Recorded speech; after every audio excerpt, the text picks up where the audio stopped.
Kalau sampai ada yang bilang, Pak Pendeta, saya tidak punya pengalaman dengan Tuhan. Omong kosong. Hanya orang sombong yang bilang tidak ada pengalaman dengan Tuhan. Kenapa? Kalau saudara bisa bangun tidur pagi saja, bisa bangun tidur, tanda Tuhan sementara bersama-sama dengan saudara. Bayangkan kalau tadi malam Tuhan di mana kok. Terus tadi pagi lupa kasih bangun kita. Ini hari siapa kubur siapa?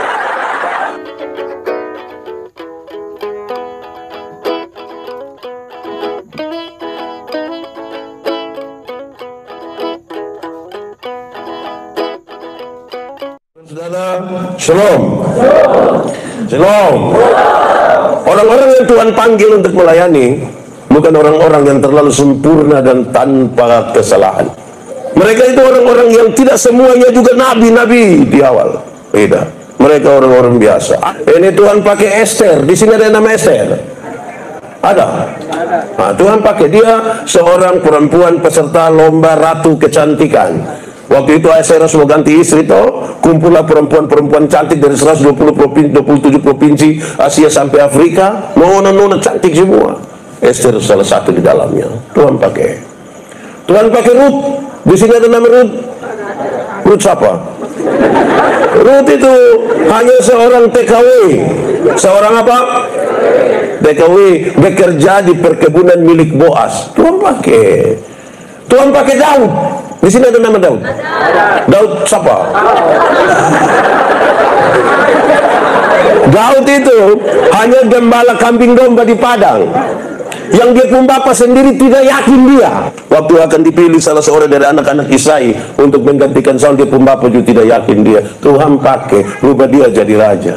Tuhan pakai Salomo. Di sini pasti ya. Pasti. Oh, Salomo tidak ada. Dia raja. Tuhan pakai Simon Petrus. Di sini nama Simon Petrus. Tuhan pakai demo itu. Dia hanya nelayan kecil di Galilea. Tuhan pakai Musa. Ada nama Musa. Saudara, Musa itu seorang pendendam.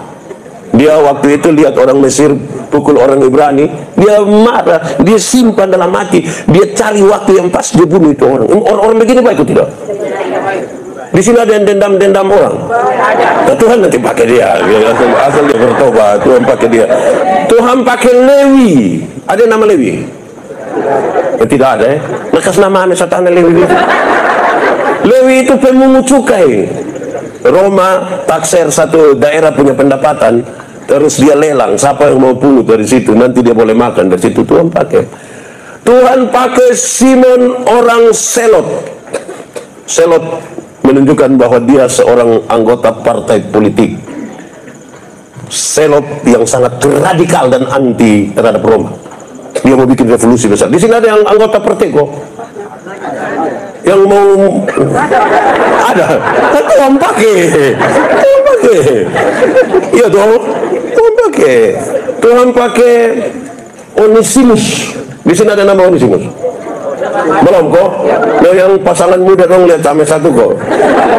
Nah, Onesimus itu hanya budak, bekerja di perkebunan milik Filemon. Tuhan pakai. Nah, semuanya Tuhan pakai. Baik. Tapi saudara-saudara, dalam kaitan dengan itu, semua orang yang Tuhan panggil, saya mau tanya kita dulu, tolong jawab. Yang paling jujur dan dengan iman, tolong jawab. Menurut saudara, pekerjaan pelayanan itu Tuhan bisa lakukan sendiri ke tidak? Bisa atau tidak? Oh, mengkuat sedikit. Tuhan bisa atau tidak? Bisa. Oh, dia maha kuasa, masa dia tidak bisa lakukan itu semua? Amin. Tapi kemudian dia panggil Menobe, dia panggil Pak Fajar, dia panggil Bapak Ayub, dia panggil semua. Itu sebuah kehormatan. Karena dia bikin sendiri bisa. Tapi dia bilang, ikut. Amin kok. Orang kalau dia bisa kerja sendiri, dia mau panggil kita untuk apa? Tapi Tuhan terlalu luar biasa. Dia bisa mengerjakannya sendiri, tapi dia panggil kita, mari. Saya bayangkan kalau dia panggil saya itu, pasti dia logat, kalau pakai logat alor, pasti dia, Yandi, lu mari kok, orang-orang hormat-hormat lu dulu, mari. Mari kok ada selendang dan lu dapat duluan. Mari kok ada makan dan kau duluan. Kan begitu, kan dia panggil kita supaya kehormatan. Tapi banyak yang panggil habis dong, gila. Di Bukit Kasih sini ada. Siapa suami tuh angkat tangan. Tuhan panggil habis, datang. Waktu tanya bilang, apakah jawabmu? Dia jawab dengan sedih-sedih. Dia bilang, ya saya percaya. Tapi habis itu hilang. Ada di sini ada. Dia diaken kau penatua. Oh, penatua diaken. Di rayon berapa? Di rayon berapa? Itu dia soal itu. Terima penghormatan. Tapi, hei, bapak mama semua jemaat. Di sini tidak ada jemaat. Saya mau kasih tahu saudara-saudara semua bahwa kadang-kadang kita ini terlalu bertingkah dengan Tuhan. Ada orang yang dengan sombong sekali, pendeta, penatua, diaken, pengajar, dengan sombong sekali orang begini, sebenarnya saya tidak mau. Tapi dia sudah datang, hai, yang mau saya bermasalah. Apalagi yang sebenarnya. Tapi di Bukit Kasih sini mau semua. Yang mau saya bermasalah. Kadang-kadang kita pun cara pilih juga salah. Waktu mau rekrut begitu, mulai penjaringan, kan sekarang di Pumas ini separuh sepakat, pilih dia. Dia yang ada oto supaya pas ada acara tinggal di sini ada yang begitu juga itu. Rayon berat. Tuhan cari orang yang mau, bukan yang mampu. Banyak yang mampu tapi tidak mau. Minimal mau dulu. Amin kok. Kira-kira begitu. Tuhan panggil kita. Nah, kita semua kalau Tuhan panggil kita tolong jaga itu kehormatan panggilan itu. Amin kok. Ini kan kita belum masuk di melayani lebih sungguh ini. Belum masuk ini, baru mau jagain kehormatan ini. Yuk, jemaat. Kalau Tuhan panggil kita mau melayani dengan sungguh, kata kunci pertama yang disampaikan kepada kita itu singkat, yaitu Anda cukup menjadi SAKSI. Dibaca? Saksi. Dibaca? Saksi. Jadi saksi saja. Saksi itu apa? Orang yang melihat, mengalami, merasakan, terus dia katakan kepada orang lain. Melihat, mengalami, merasakan, baru mengatakan. Sama-sama 1, 2, 3. Melihat, mengalami, merasakan, baru mengatakan kepada orang lain. Kalau sampai ada yang bilang, Pak Pendeta, saya tidak punya pengalaman dengan Tuhan, omong kosong. Hanya orang sombong yang bilang tidak ada pengalaman dengan Tuhan. Kenapa? Kalau saudara bisa bangun tidur pagi saja, bisa bangun tidur, tanda Tuhan sementara bersama-sama dengan saudara. Bayangkan kalau tadi malam Tuhan gimana kok, terus tadi pagi lupa kas bangun kita. Ini hari siapa kubur siapa? Jelas dong? Jangan bilang kita tidak ada pengalaman dengan Tuhan. Cukup jadi apa? Saksi. Tidak usah jadi pembela. Tidak usah jadi pengacara. Yang sekuler silakan, yang S1 tapi dengan Tuhan itu saudara tidak usah bela dia. Dia terlalu bisa bela dirinya sendiri. Justru dia bela kita. Tidak usah dibela cara bela dia, tidak usah. Apalagi jadi hakim.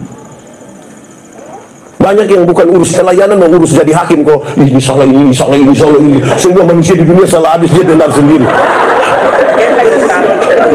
Jadi apa? Saksi. Tidak usah jadi.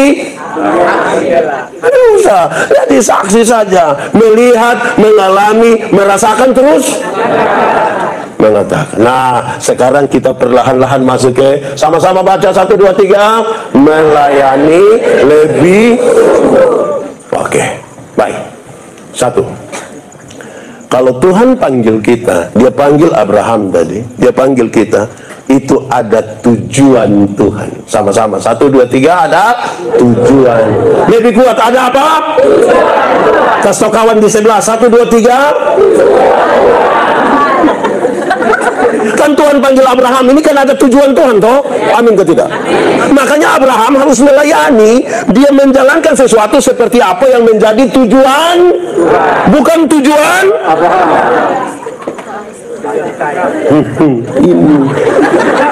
orang kalau melayani untuk tujuan Tuhan, sudah pasti dia melayani lebih. Tapi kalau dia melayani untuk tujuan diri, dia tidak sungguh-sungguh melayani. Dia tidak sungguh-sungguh. Contoh tujuan ini penting. Tujuan ini penting. Contoh, misalnya kita baru beli baju kuning, rok hijau, sendal merah, terus mau pakai di mana ini? Woi, satu-satunya tempat untuk orang lihat adalah di gereja tuh. Nah, ini kan dia pun tujuan bukan pi ibadah.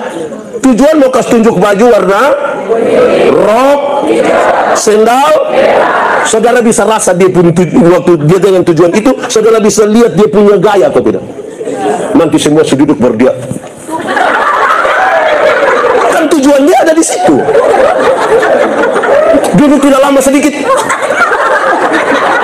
Kalau dia datang gereja karena tujuan Tuhan, kan dia datang, terus dia berdoa, terus dia siap untuk mengikuti semua sampai habis. Amin toh? Saudara bayangkan kalau kita pergi ke pesta. Di sini pernah ada pesta? Pernah pi pesta? Kan bisa dibedakan antara tujuan pi ikut ibadah syukur dengan tujuan pi apa? Itu kan beda toh? Jemaat. Sebagai pendeta ini kadang-kadang saya heran, kadang-kadang karena kalau ada undangan syukur di situ ibadah syukur, kita pergi waktu ibadah orang sedikit. Ulang. Waktu ibadah orang pas makan banyak kok sedikit.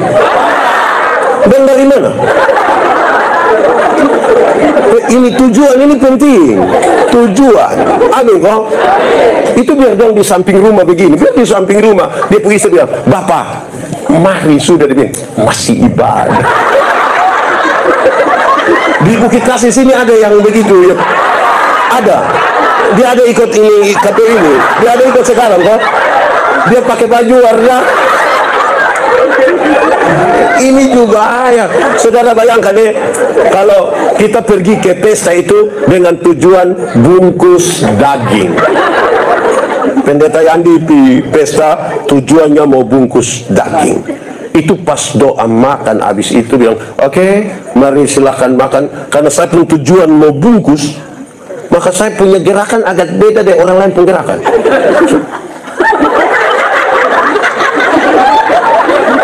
Terus pas dia lihat ini rusuk ini, tuan rumah ada situ kan dia mau ambil sembunyi juga susah. Ya pendeta hanya bilang begini, saya punya anak paling bungsu nama Jonathan, umur 7 tahun. Saya bilang, Jonathan paling suka yang ini. Nah omong begitu kan tuan rumah sudah tahu. Tuan rumah bilang, Jonathan. Bungkus habis baru bang tua bilang, Jonathan pun bapak. Jadi tujuan itu penting. Amin kok. Jemaat, mari kita bertanya apa itu tujuan Tuhan. Kan untuk tujuan Tuhan toh. Tujuan Tuhan ialah mendatangkan tanda-tanda kerajaan Allah di tengah-tengah dunia ini. Amin kok. Amin kok. Itu tujuan Tuhan. Siapapun yang datang, dia harus datang melayani lebih sungguh untuk menyatakan tanda-tanda kerajaan Allah di tengah dunia. Amin. Jemaat, surga lebih baik atau dunia lebih baik? Surga lebih baik atau dunia lebih baik? Yakin? Berarti surga lebih baik dari dunia. Amin. Amin. Kalau begitu siapa mau pergi sekarang?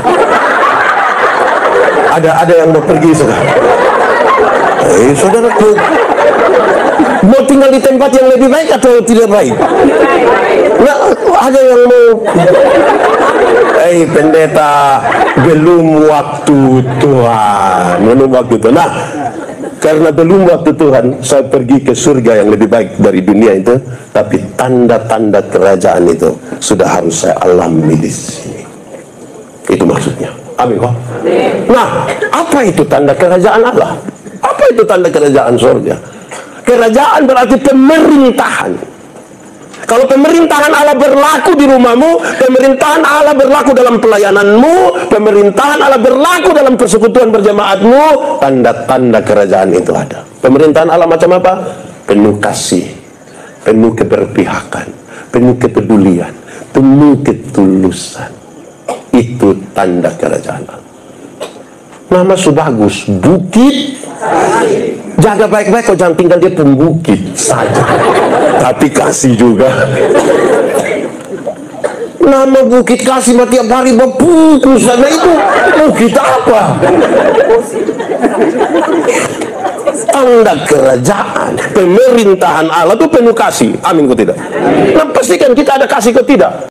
Jemaat, ikut hafal. Kasih ialah kebaikan, tidak terpatahkan oleh apapun, tidak akan berubah menjadi kebencian. Ulang, kasih ialah kebaikan, tidak terpatahkan oleh apapun, tidak akan berubah menjadi kebencian. Saya kasih rujukannya adalah karena begitu besar kasih Allah akan dunia ini. Apakah Tuhan Allah mengasihi dunia? Apakah dunia mengasihi Tuhan Allah? Tidak. Lalu apakah karena dunia tidak mengasihi Tuhan Allah berhenti mengasihi dunia? Apakah Tuhan Allah membenci dunia? Saudara lihat, kasih tidak terpatahkan, no? Sehingga satu orang tidak bilang begini, Pak, saya terlalu hargai Pak, tapi setelah saya lihat Pak sifat begini, maaf. Itu bukan kasih, egois. Tidak ada tanda kerajaan Allah di situ. Nanti tiap hari potong beribut, tiap hari potong beribut. Tanda kerajaan Allah. Itu tujuan Tuhan. Kita bisa ukur, saudara. Tapi tujuan Tuhan itu kadang-kadang digeser oleh kita punya tujuan. Contoh, pendeta Yandi ini kalau dia bukan pendeta pasti dia ojek di Soe. Saya yakin. Saya yakin. Tapi Tuhan panggil dia, kasih dia jabatan ini, pendeta. Orang mulai kenal dia, orang mulai tahu dia. Dia kasih tinggal buan dia pun pendeta, dia pi urus barang lain. Padahal Tuhan panggil dia ini, orang belum kenal dia. Mulai kenal ini pun gaya. Bisa geser tuh. Lama-lama bukan Tuhan pakai dia pakai kembali Tuhan. Ada orang yang bukan Tuhan pakai, lihat dia suka pakai Tuhan itu. Nah itu yang berat. Ini ada satu pendeta toh, dia pergi ibadah syukur, duduk di samping janda nenek satu, duduk begini juga. Ini nenek bilang begini, Pak Pendeta, tanggal 14 bisa pimpin ibadah di rumah kok. Jawab tua bilang, aduh, saya sibuk. Nanti ini pentua SNPM, Mama Oh iya, Pak. Tidak apa-apa kok kalau Bapak pentua MPM. Tidak apa-apa, Bapak Pendeta, tidak apa-apa. Terus, lompi bagi habis makan, kok duduk sama-sama begini. Basa-basi Bapak Pendeta tanya di nenek, kau mau acara apa kok ibadah di rumah? Jo nenek bin sondet, Bapak teh. Beta punya laki-laki yang pertama itu baru saja dilantik jadi komisaris bank. Jadi dia mau titip berkat sedikit. Jumpa pendeta bilang, sabar dulu, tanggal berapa? Tanggal berapa? Jumanto bilang, tanggal 14. Oh, tadi beta kira tanggal 4. Kalau tanggal 4 beta sibuk, tapi 14 bisa itu. Ini kira-kira siapa pun tujuan. Itu semasuk di siapa pun tujuan. Nah, dijaga baik-baik supaya tujuan Tuhan itu yang kita urus. Jangan kita pun tujuan. Jangan khawatir, Tuhan pasti pelihara kita. Masa Tuhan tidak pelihara kita? Hei saudara-saudara, saya mau bilang pada saudara, kadang-kadang itu kemurnian pelayanan tergeser tanpa kita sadari. Itu tadi itu yang 14, yang 4 itu sadar. Yang saya mau bicara begini, ini tidak sadar. Contoh. Kami pendeta-pendeta Gemini, saya kan tabis Samson dan pendeta Fajar. Kami menandatangani satu surat pernyataan bersedia ditempatkan di mana saja di wilayah pelayanan Gemini. Waktu itu kami langsung ditempatkan di Sabu. Pak Pendeta di Rekore, saya di Mesara Barat Laut. Pertama itu kami pun pelayanan tuh ngeri. Saya pernah satu hari itu pimpin syukur 18 kali. Saudara bisa lihat, wah itu berita yang, itu Pak Manobe. Pak Manobe itu. Orang ke Pak Manobe itu cocok di jemaat yang udah mulai tunjuk satu jemaat ya, Pak. Nah, saudara tahu, ketika waktu mutasi pertama, saya tidak pindah ke jemaat yang besar itu. Kan orang-orang bilang, nah kenapa bukan Pak Manobe yang datang? Saya juga pikir, loh kenapa saya pisingkan? Saudara lihat, apa yang sesungguhnya terjadi? Pergeseran itu mulai terjadi ketika seorang mulai merasa dia pantas. Tadi waktu panggil kita kan kita tidak pantas semua kan? Coba angkat tangan yang pantas-pantas. Bukan karena kebaikanmu, bukan karena fasilidamu, bukan karena apa? Atur dia pun ref langsung, semua karena anugerahnya. Tinggi mematik. Bukan karena kita tidak pantas toh. Tuhan panggil kita dalam pelayanan ketika kita sudah sangat bagus, mulai merasa pantas. Tujuan Tuhan mulai kita geser karena kita mulai rasa diri pantas. Kalau dia mulai bilang, itu gereja itu kalau saya tidak ada dong, tidak bisa. Pantas pumbai. Itu mulai pantas pumbai. Aduh, itu hari. Nah, kalau dia mulai begitu sudah. Itu sudah. Pernah dengar itu kalimat? Pernah? Atau sendiri omong? Rasa diri pantas itu yang kita tidak bisa lah. Itu tujuan Tuhan mulai kita geser karena kita pun tujuan yang ada di situ. Kita ini tetap saya duduk-duduk nih pikir kita ini siapa sampai Tuhan bisa panggil kita? Pantas apa kita ini?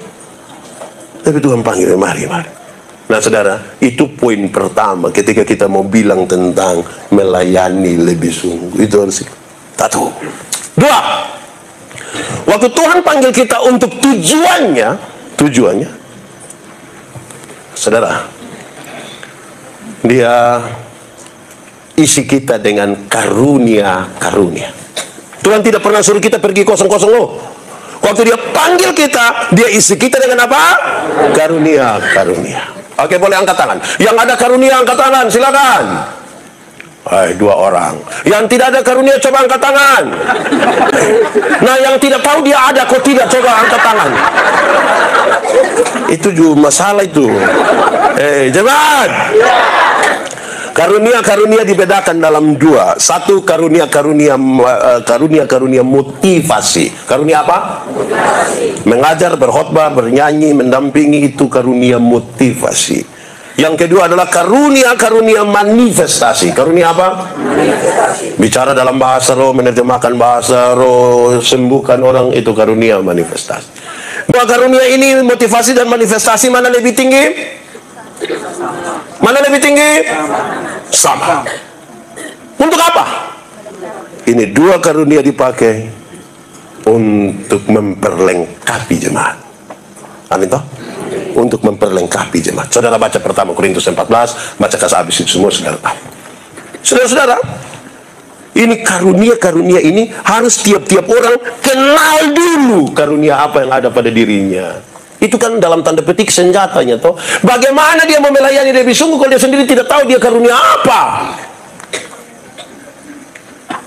Amin. Saya mau bilang pada saudara jemaat, ada orang yang tahu menyanyi, kan itu karunia. Ada waktu di mana pendeta Fajar dari atas mimbar bilang, ada solo, duet, paduan suara, vokal grup. Namanya, no. Tapi tiba-tiba ada pengumuman, Gubernur Nusa Tenggara Timur dan Ketua Majelis Nodi Gemit akan beribadah bersama-sama dengan jemaat Gemit Bukit Kasih tanggal 16 Juli 2023. Aduh, itu solo Judia, duet Judia, trio Judia, vokal grup Judia, paduan suara, menari Judia. Itu karunia makam puji. Jelas yang saya maksud toh? Kenal dulu kita ini ada karunia apa. Kenal. Habis itu mulailah. Sesuai dengan karunia-karunia yang Tuhan percayakan kepadamu. Amin kok? Itu cukup. Nanti saudara akan melayani lebih sungguh. Mungkin ada 1 orang yang Tuhan kasih dia 2 karunia. Mungkin ada yang Tuhan kasih 1. Begitu. Kenapa saudara-saudara? Dalam kaitan dengan 1 dan 2, tujuan Tuhan dan karunia untuk memperlengkapi kita, hati-hati di situ supaya jangan sampai Tuhan kita abaikan. Saudara, waktu pertama kali bilang, Mama nanti Mama pimpin pujian itu kan baru pertama kali, jadi kan gak mater toh. Gak mater berdoa, Tuhan tolong saudara-saudara tolong dukung doa karena besok saya akan pimpin pujian. Tapi lama-lama kalau mulai bisa itu, woi, aduh, dia datang dia tidak saya pemain musik. Hati-hati di situ. Ini hati-hati juga jemaat. Karena misalnya ada orang dapat karunia manifestasi, dia berdoa Tuhan izinkan, ada orang bisa sembuh, ada orang bisa sukses. Terus dia mulai bilang, weh, bab tua itu kalau berdoa 1 kali, mam tua kalau berdoa 2 kali, dan kakak tua kalau berdoa 3. Weh, hati-hati di situ, karena Tuhan percayakan kan. Tak salah, orang tidak lihat Tuhan, dia mulai lihat. Dia mulai lihat kita. Amin kok tidak? Nanti pendeta yang di khotbah habis dia bilang, cok kita pun pendeta dong khotbah kayak atau jangan sampai ada yang sementara pikir-pikir begitu. Ada 1 kata saja, bertobatlah. Kalau tidak bertobat minimal berobatlah. Itu sakit itu. Iya, sakit itu. Hei, pendeta ya, Andi datang khotbah di sini, ini khotbah juga terus ulang-ulang di mana-mana. Iya, saudara saya baru yang omong itu, belum bangun tidur, pendeta di sini sudah doa kasih dia tidak tahu. Bapak dan mama, anak ando makan siang mangkali soal berdoa, pendeta berdoa kasih. Tidak tahu, dia itu tidak perlu kasih tahu. Tapi dia begitu, hati-hati di situ. Amin kok. Hati-hati di situ. Tuhan kasih kita karunia bukan untuk kita menyombongkan kita pun diri, tapi supaya Tuhan yang dipermuliakan. Amin kok. Itu kalau kita melayani dengan sungguh. Kalau saudara melayani begitu rupa sampai orang lebih ingat saudara daripada ingat Tuhan. Nah, saya berkhotbah tentang saksi. Saya kasih tahu. Baru berapa malam lalu saya khotbah di Pasar Oeba. Berapa hari lalu? 2 hari lalu saya khotbah. Bicara tentang saksi. Saya bilang, saudara mau bersaksi boleh. Tapi saya kasih tahu saudara, bersaksi dan makan puji itu tipis. Dia pun ya, tipis. Karena itu, supaya kesaksianmu berkenan, 95% bicaralah tentang Tuhan.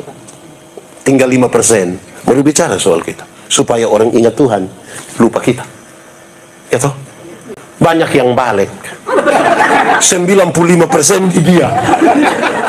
Tinggal 5 baru Tuhan. Nanti orang ingat siapa? Iya, lupa Tuhan. Orang yang begitu itu gampang untuk kita tahu. Kalau dia mulai bangun, kalau dia bilang, itu hari yang tukang judi ini.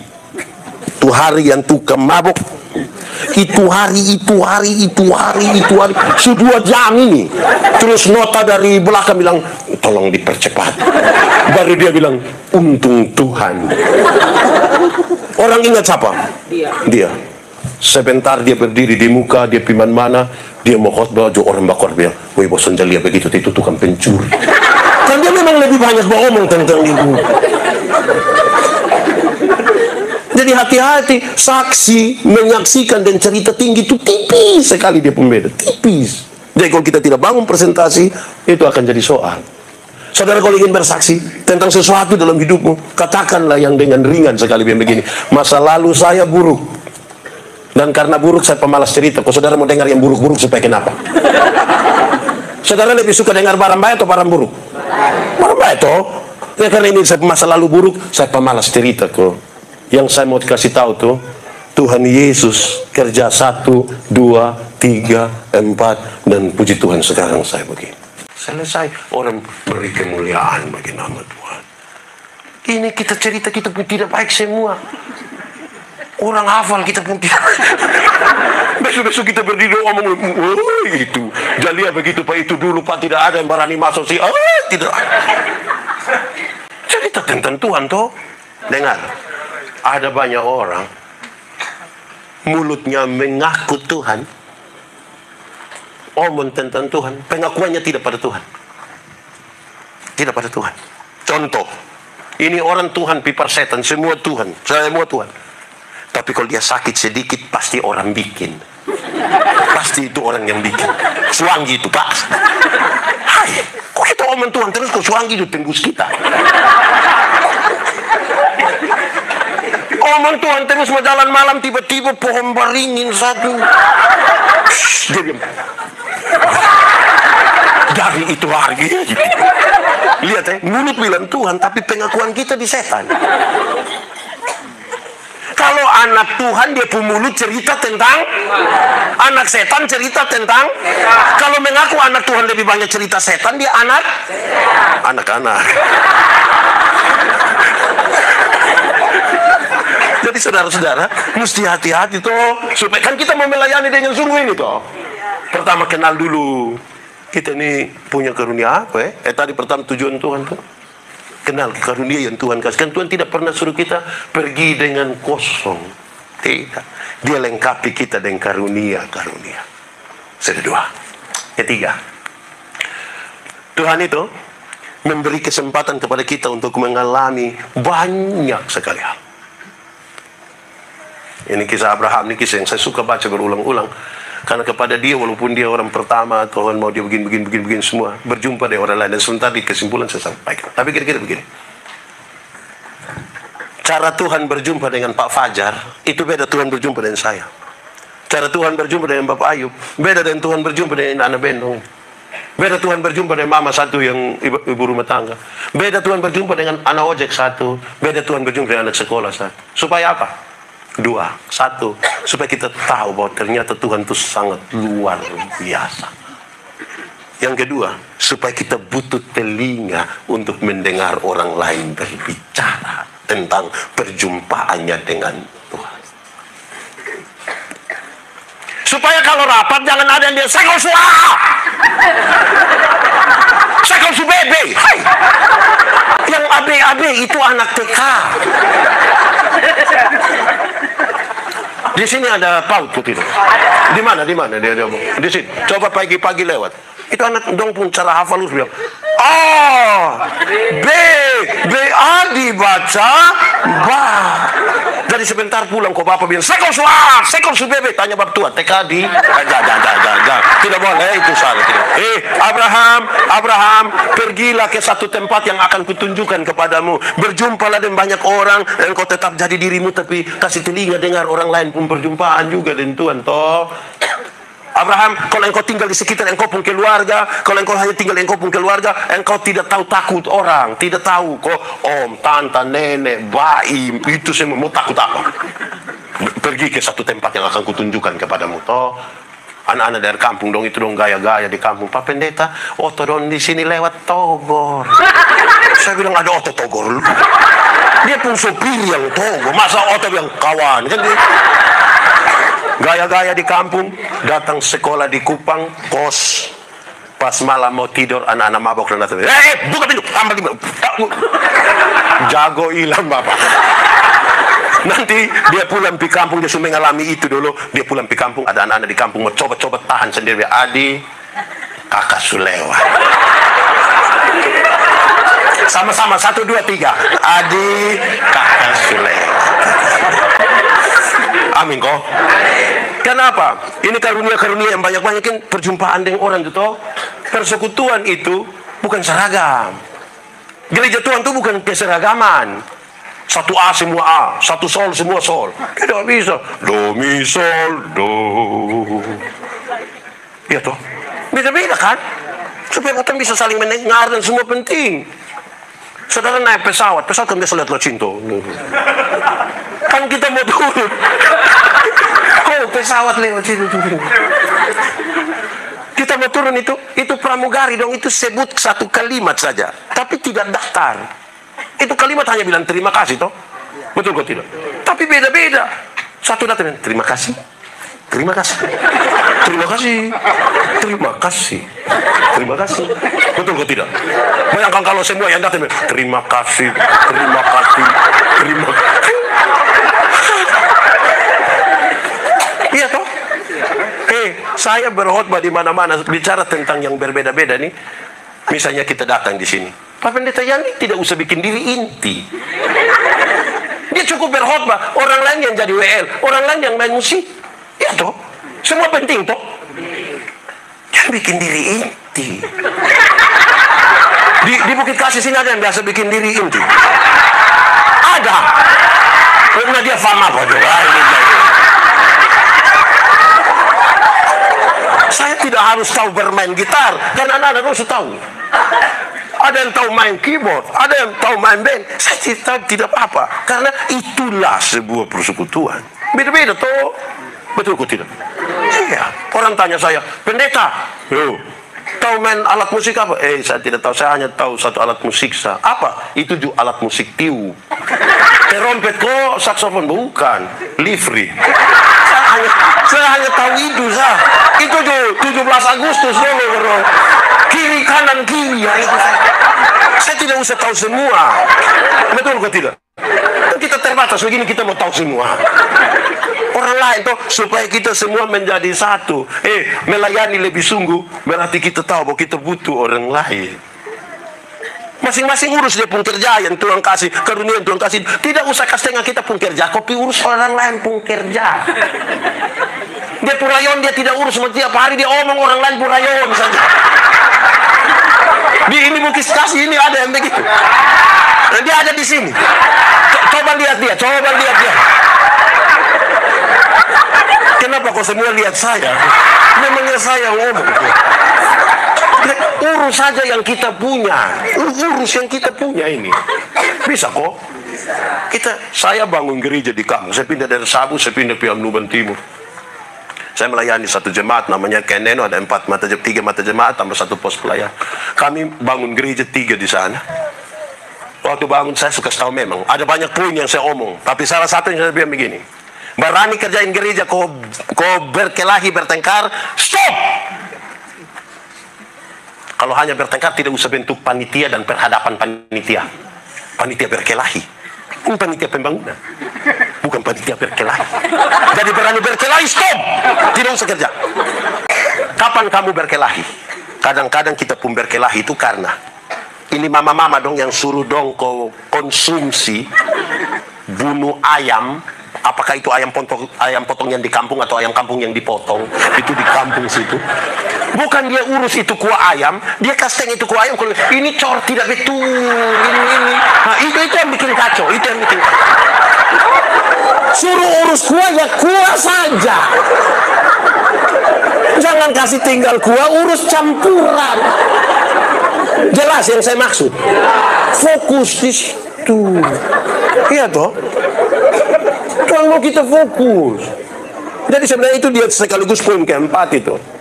Jadi karena Tuhan mau kita ada banyak pengalaman yang beda-beda supaya kita menjadi kaya. Tetapi kita diminta untuk yang keempat tuh fokus. Siapakah orang yang paling gagal di dunia? Yang paling gagal di dunia itu kan dia mau urus semua. Kalau kita tanya bilang, dia bilang bapak kerja sekarang susah, potong susah. Terus saya tanya dia bilang, kok Ahmad pernah urus apa? Dia bilang, apa yang saya tidak urus? Apa yang saya tidak urus? Urus semua ini. Fokus saja toh di kita pun. Kita ini kadang-kadang kayak apa kok? Yang bagian kita. Kita di seksi ini, diaken ya dia diaken saja. Tidak usah urus yang penatua punya. Yang penatua dia penatua. Kalau suka kasih fokus dia di sini pakai nama rayon kok. Berapa rayon? Sebut rayon 1, 2 begitu kok. Nah, ya, kalau dia di rayon 1, cukupkan dirimu di rayon 1. Tidak usah pilih 1-1. Itu 11. Kita yang kayak apa kok? Ya, kami di gereja kami itu kami punya ini apa? Ya, mixer untuk ini yang audio itu cukup lama, puluhan tahun dan masih baik sampai saat ini. Kualitasnya juga masih mantap. Kenapa? Karena hanya 1 orang. Kalau dia nanti tidak hadir, dia yang tunjuk kepada siapa? Biasanya itu barang rusakan semua tangan Piko. Rusak. Pokoknya 1 orangnya dia urus itu. Supaya dia urus yang dia pun kerja. Itu dia pumpi itu. Kurang kuat dia pakai tang baru. Besok dia rusak ini Pak. Supaya kalau dia rusak kita tahu yang kas rusak dia. Kalau tidak nanti semua bangun kau cuci tangan habis. Tidak. Terus apa juga. Padahal dia yang pilih. Saudara-saudara, fokus saja di yang kita pun toh. Amin kok. Mantap kok. Wih, kadang-kadang kita pecah ini gara-gara, kita bakal lain gara-gara kita pun mulut ini. Mulut ini. Kita butuh sesuatu yang lebih etis. Contoh, saya pakai contoh saya. Ada anjing, kita ibadah gini, ada anjing satu lewat sini. Kan kita semua tidak mau itu anjing di sini toh. Kalau kita jaga kita pun mulut, kita jaga kita pun hati, kita jaga etika, kan kita atur bagaimana supaya orang tidak terganggu, ibadah pun tidak terganggu. Atau kalau tidak setengah sekul, namanya binatang. Kalau kita tidak jaga, kita sama-sama ini tidak mau anjing ada di sini. Tapi harus hati-hati, jangan sampai ada yang bilang, "Hus, siapa punya itu macam gede pun wah, aja memang ini." Saudara lihat, ini kita sama-sama prihatin dengan keadaan. Kalau tidak jaga baik-baik, masalah. Betul kok tidak? Dan saudara-saudara, jaga kita pun semua ini supaya aman. Jaga sah. Beres kok. Khusus itu yang, kayak apa kuang? Berikut kelima, saudara-saudara, supaya kita jangan melayani lebih sungguh itu fokus, harus fokus. Jadi melayani lebih sungguh itu kita boleh belajar dari semua, tapi juga harus fokus. Tapi yang kelima, melayani lebih sungguh itu harus melakukan hal-hal yang berarti. Sama-sama 1, 2, 3, melakukan hal-hal yang berarti. Karena hal-hal yang berarti itu berkat. Daripadamu semua bangsa ini akan diberkati. Pergi sudah. Saya akan supaya bangsa-bangsa diberkati karena engkau. Kira-kira gitu. Itu yang menjadi bagian yang saya sebut sebagai kesimpulan. Tanda-tanda kerajaan surga itu berkat. Oh Tuhan, pakailah hidupku selagi aku masih kuat. Bila saatnya nanti ku tak berdaya lagi, hidup ini sudah jadi berat. Akan ada satu waktu kita tidak berdaya lagi, pasti. Apakah karena sudah lanjut usia? Apakah karena sakit? Apakah karena kecelakaan? Kita sudah tidak berdaya, tapi orang bilang tidak apa. Bukan kita bilang dia susah, tapi itu orang itu sudah jadi berkat. Jangan dari berdaya sampai tidak berdaya, tidak pernah jadi apa-apa. Hanya jadi beban saja. Nanti lama-lama dia pas muncul orang bakorep, beban muncul. Hidup itu jadi berkat. Jadi kasih kawan di sebelah 1, 2, 3, jadi lakukanlah hal yang berarti. Iya toh. Saya ingat kami pun dosen itu dulu Pak Yewang. Dia lihat kami menyanyi, dia detail sekali. Kalau kami menyanyi kok terlalu banyak begitu, dia punya arti apa? Itu artinya apa? Betul toh? Bikin sesuatu itu berarti. Saudara, ini gereja. Kan perayaan banyak yang gereja toh. Paskah lah, ini bulan keluarga lah, budaya lah, Natal, hari jadi. Lakukanlah yang berarti. Saudara, jangan sekedar bikin keramaian. Kenapa? Jangan hanya bikin keramaian. Saya kadang-kadang agak sedikit kritis. Mungkin saudara tidak suka, tapi saya mau kritis sedikit. Kadang-kadang, gereja di sini melakukan apa itu? Tarik tambang. Tidak salah toh? Tapi saya mau kasih tahu efeknya. Yang paling banyak ikut itu tidak ikut gereja. Semua datang terlalu rame, Pak. Cari dana ini sampai ini anjing yang tidak tahu apa-apa ikut mati gara-gara mau cari dana. RW semua.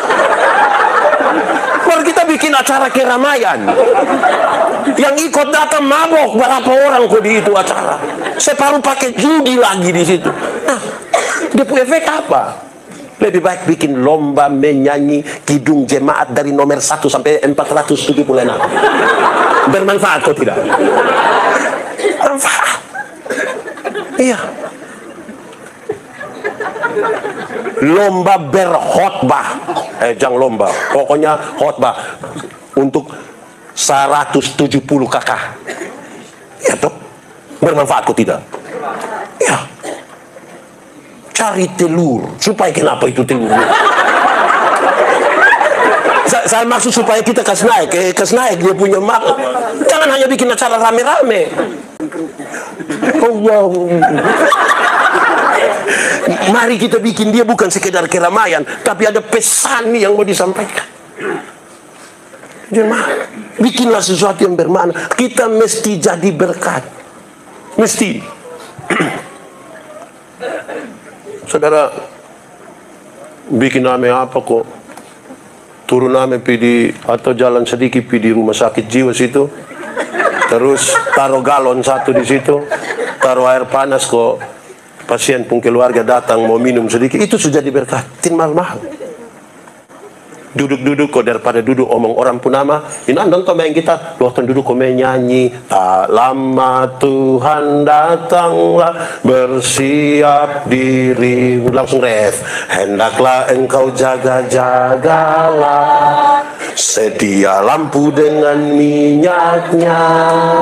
Karena dengan sekejap kedengaranlah gegap mempelai laki-laki datang.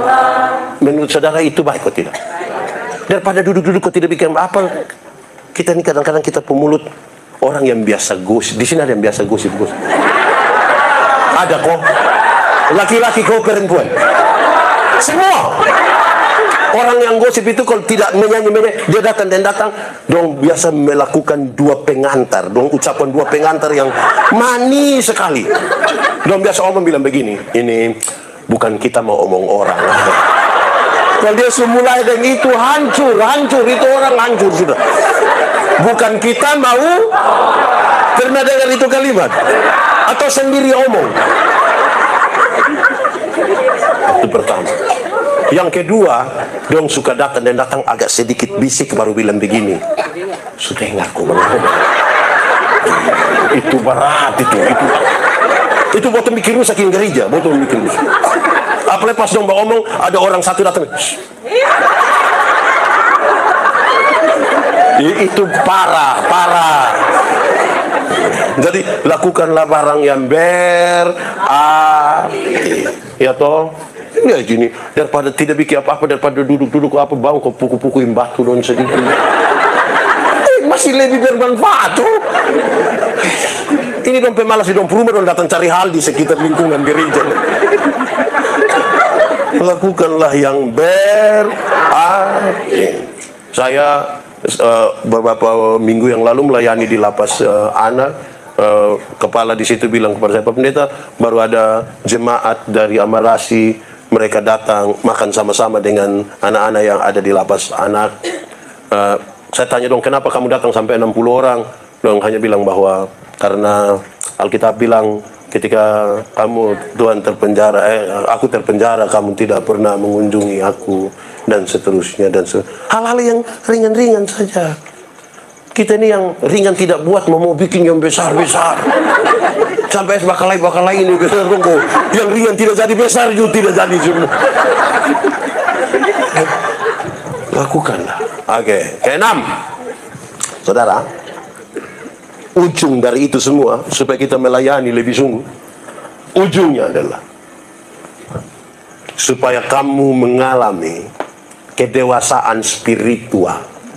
Sama-sama 1, 2, 3 supaya kamu mengalami apa? Kedewasaan spiritual. Banyak orang yang lama melayani Tuhan tapi tidak dewasa spiritual. Bagaya kok sedikit-sedikit bilang begini-begini 4 periode Pak. Ini ya. Dulu ini gereja datang belum ada ini yang dulu. Tuhan panggil kita nih, kan tiap-tiap hari kita belajar karunia yang Tuhan kasih menjadi berkat, fokusnya, kita mengalami kedewasaan. Nah, saya mau bawa dia untuk kita memahami konteks dari kedewasaan spiritual. Jemaat, Dewasa itu ada 3. Ada berapa? 1. Dewasa biologis. Dewasa biologis itu yang itu hari kita pemberat badan hanya 37 mah, sekarang 73. Nah, itu dewasa. Itu hari pakai celana nomor 27 tidak ada masalah karena perut rata saja. Sekarang perutnya ada 3, 1 di sini. Itu dewasa biologis. Siapapun bisa begitu, makan tidur, cocok, gumu. 2. Dewasa psikologi. Dewasa psikologi tidak tergantung umur dan berat badan. Umur 40 tahun bakal tukang tersinggung. Sedikit-sedikit tersinggung. Tersinggung kok sedikit-sedikit. Orang baru lihat diri, lu lihat apa? Itu hanya badan saya yang besar. Sesungguhnya dia masih. Makanya kalau dia tersinggung di orang banyak, orang suka bakor.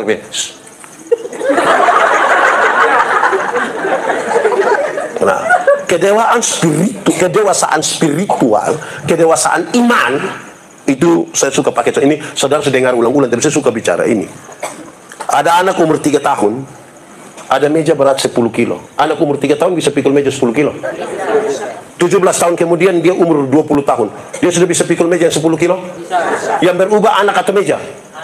Nah, itu dewasa iman, dewasa spiritual. Tidak akan meminta beban menjadi ringan. Dia meminta bahu yang semakin kuat.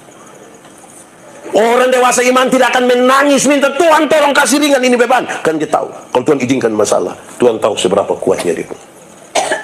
Bukan masalah yang berubah. Saudara punya masalah. Jemaat ini punya masalah, aku tidak. Ya, tidak usah omong. Saya lihat yang ini muka masalah semua. Masalah ialah kesenjangan antara harapan dan kenyataan. Harapan menikah umur 27, kenyataan 34. Harapan petugas koperasi jangan datang besok. Kenyataan pagi-pagi dia susah nombor. Masalah. Di sini juga kenal petugas koperasi. Kenal kok? Harian kok mingguan. Supaya saya kasih tahu jangan datang di sini. Orang ada mau ibadah kamu selom apa? Karena itu jemaat. Orang dewasa spiritual, orang dewasa iman tidak akan meminta orang lain berubah. Tapi siapa yang berubah? Kita ini kadang-kadang terlalu batas sibuk suruh orang lain berubah. Sampai lupa rubah diri sendiri. Kayak apa gua? Masa makin dekat dengan Tuhan kalau orang lain yang berubah kita tidak berubah? Aneh itu. Karena itu di bagian yang paling terakhir dari melayani lebih sungguh adalah ternyata kita yang semakin baik, kita yang semakin dekat dengan Tuhan. Bahwa nanti dia ada efeknya orang lain silahkan, tapi kitalah lilin itu yang kemudian nanti dia akan menyala, dia akan menerangi walaupun dia kecil sekali, tapi dia yang membakar dirinya. Kita ini terlalu sibuk mau rubah orang, tapi tidak rubah diri sendiri. Jemaat, tidak ada manusia bisa rubah manusia. Kalau paksa rubah manusia, itu munafik.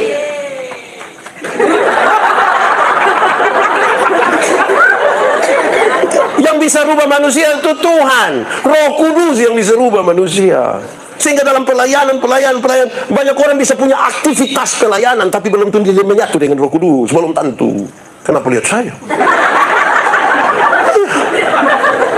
Kita yang berubah. Bukan orang, misalnya ibu-ibu.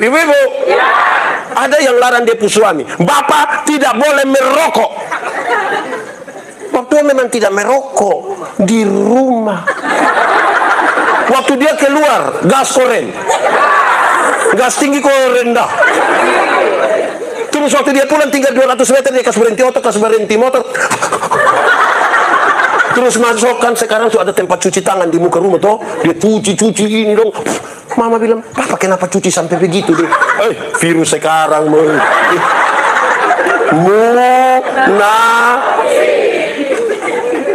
yang rubah manusia itu Tuhan yang rubah. Jadi kalau kita dekat dengan Tuhan, kita melayani lebih sungguh, kita punya kedewasaan spiritual, kita berubah. Aku berubah, sungguh ku berubah, waktuku serahkan. Nah, pulang baru menyanyi terus. Saudara tahu itu? Iya toh? Kadang-kadang kita aktivis pelayanan saja. Contoh, pendeta Yandi sibuk dari pagi sampai, saya buat tadi sampai dari sore. Kobetan. Sampai langsung di sini. Wih, ke penting-penting.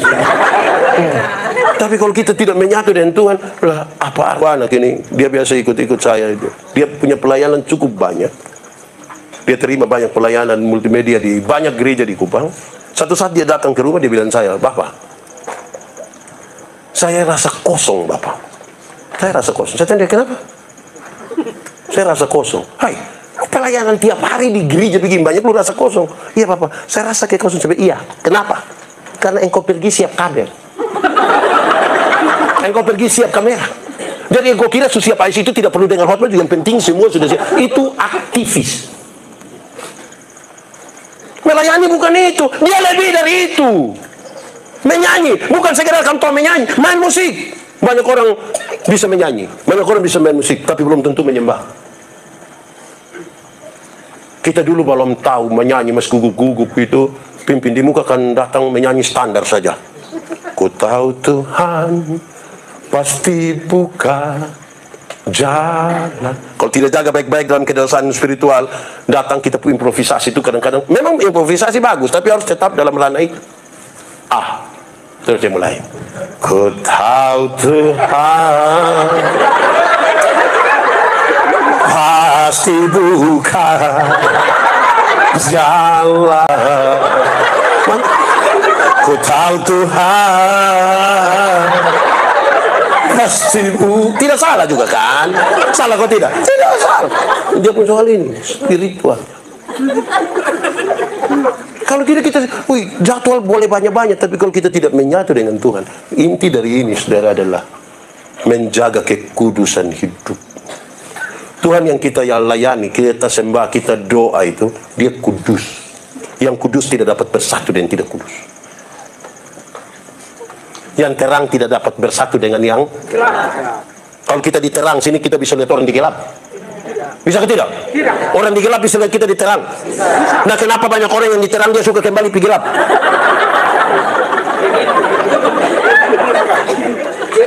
Orang diterang kembali pergi gelap itu kan dia suka begini. Itu apa? Dia pun nama itu dia. Dia pun nama. Kadang-kadang kalau dia suka begini. Tanggalkanlah kasutmu sebab tempat di mana engkau berdiri itu supaya kita lebih sungguh. Anak muda, di sini anak muda dua sah. Ini nenek-nenek semua. Anak muda, terang atau gelap? Terang atau gelap? Yakin? Lalu kenapa kamu pacaran di gelap-gelap?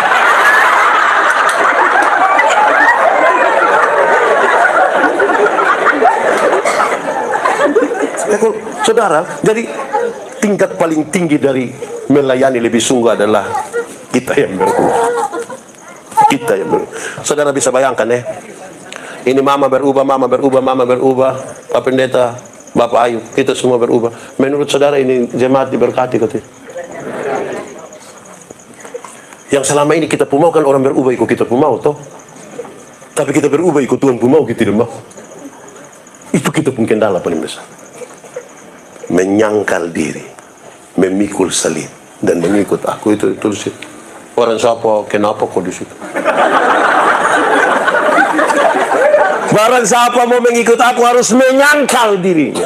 Menyangkal diri itu berarti bilang bukan saya, tapi Tuhan. Menyangkal diri, bukan saya. Menyangkal itu kan artinya bukan toh, bukan saya. Siapa yang bangun itu Bukit Kasih? Bukan saya, tapi Tuhan. Bayangkan kalau tanya, siapa bangun itu Bukit Kasih? Bukan saya, coba kamu cek sah. Nah, itu.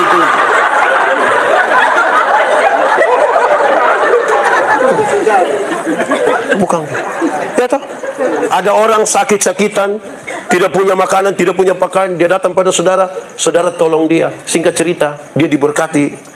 Dia bawa kesaksian itu kemana-mana, orang-orang diberkati dengan kesaksiannya. Kesaksian itu sampai di telinga saudara. Apa yang akan saudara bilang? Itu hari datang sini semua mati pak. Untung. Nah, Itu mulai masuk kan. Nah, kita tidak serahkan di debu hidup itu yang utuh.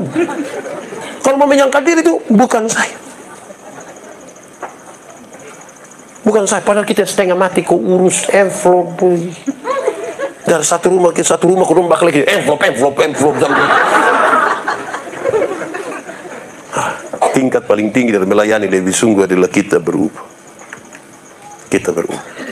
Perubahan dalam hidup kita itu, saudara, pertobatan itu terjadi kira-kira dua hal. Ada satu yang presentasinya tinggi sekali, ada yang rendah sekali. Yang rendah sekali itu kayak Paulus, dan begitu Tuhan langsung sekali itu. Tapi itu sedikit. Yang banyak itu orang-orang yang berubah. Pertobatan itu berjalan setapak demi setapak. Yang kadang-kadang kita sendiri tidak rasa. Orang yang bilang, "Woi, Simon sudah berubah." Orang yang ngomong. Kita sendiri tidak tahu, tapi orang sudah berubah. Saudara bayangkan kalau ada yang datang bilang, "Woi, kamu tahu atau tidak? Beta sudah bertobat." Itu tinggal tunggu besok. Ya, itu serius, saudara. Kenapa?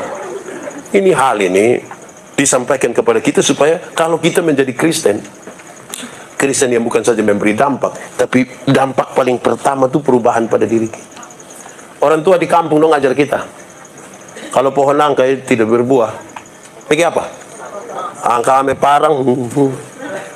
Tahun depan dia berbuah. Dia pun soal adalah kita mau disakiti kok tidak? Mau disakiti kok tidak? Banyak yang kita khotbah kok kena sedikit, lu omong beta lu.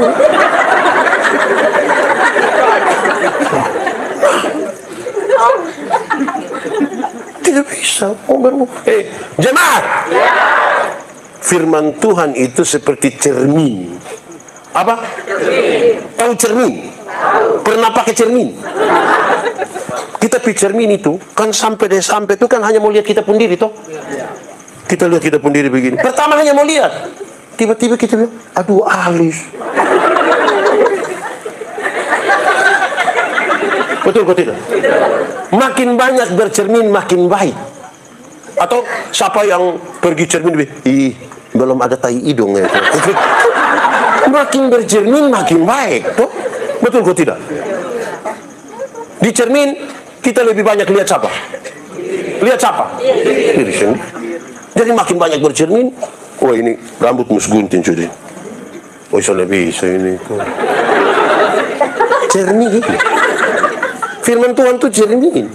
Tapi hati-hati, jemaat. Sama-sama nama kaca, tapi satu dia pun nama cermin, satu dia pun nama kaca spion. Saudara tahu kaca spion? Pernah pakai kaca spion? Kaca spion kalau di cermin tadi lebih banyak lihat. Kalau kaca spion lebih banyak lihat. Di Bukit Kasih lebih banyak cermin atau kaca spion? Kalau cermin itu kita lihat pasti. Kalau kaca spion cara lihat kan begini.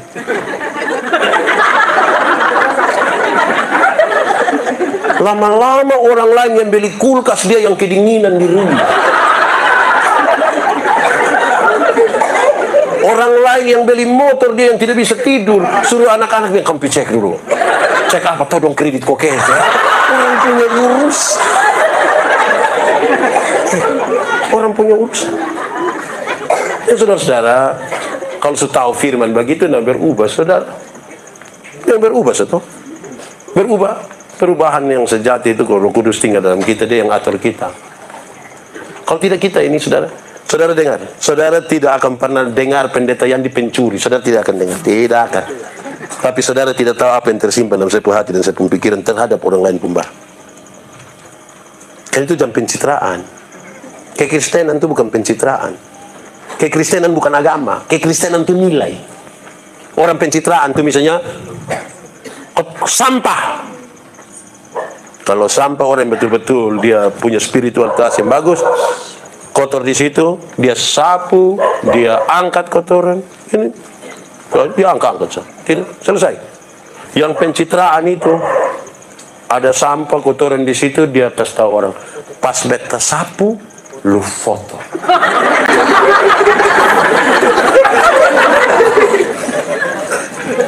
Suka orang ini, pamanowe puraji. Jadi jangan pencitraan. Kekristenan bukan pencitraan. Kekristenan itu nilai diri. Nilai diri. Pak Pendeta khotbah kok orang tersinggung. Tidak apa-apa. Kok besok juga bukan besok, sebentar itu saya pulang. Tidak apa-apa tuh.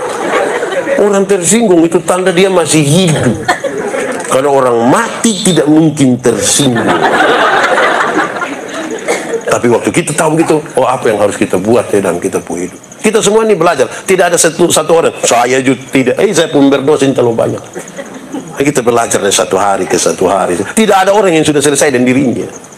Tidak ada orang yang sudah selesai dengan Tuhan. Dia bergumul dari satu waktu ke satu waktu yang lain. Melayani Tuhan, izinkan untuk mengalami ini, itu.